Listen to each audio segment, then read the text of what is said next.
महाराष्ट्रात वसुलीखोर, एक नंबर आळशी, एक नंबर कष्टटाळू आपले शाखा प्रमुख, नगरसेवक, आमदार कुणालाही सोडत नाहीत. प्रत्येकाकडून वर्षातून 3 वेळा जबरदस्ती लाखोंची वसुली करतात.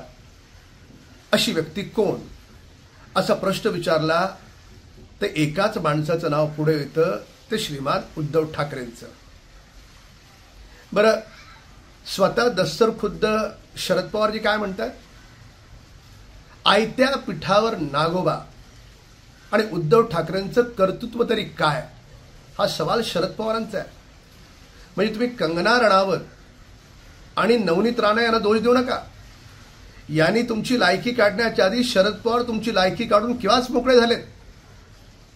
तर त्याच्यामुळे ज्या देवेंद्र फडणवीस साहेबांची महाराष्ट्रात नव्हे देशात स्वतःच्या कर्तृत्वामुळे देव माणूस म्हणून ज्यांची ओळख निर्माण झाली आहे, त्यांच्याविषयी बोलण्यापूर्वी स्वतः आरशासमोर उभे राहा की का तुम्हाला रक्ताची नाती टिकवता आली नाही. काय अपराध केला होता त्या थापानं? यांनी शेवटपर्यंत बाळासाहेबांची सेवा केली.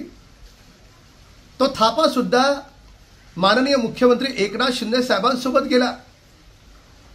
कारण तुम्ही स्वतः, तुमचा मुलगा आणि तुमचं कुटुंब याच्या पलीकडे दिसतच नाही.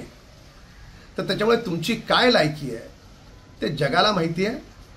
तुम्ही आमच्या देवेंद्र फडणवीस साहेबांबद्दल बोलण्याआधी स्वतः आत्मचिंतन करा, आरशात पहा.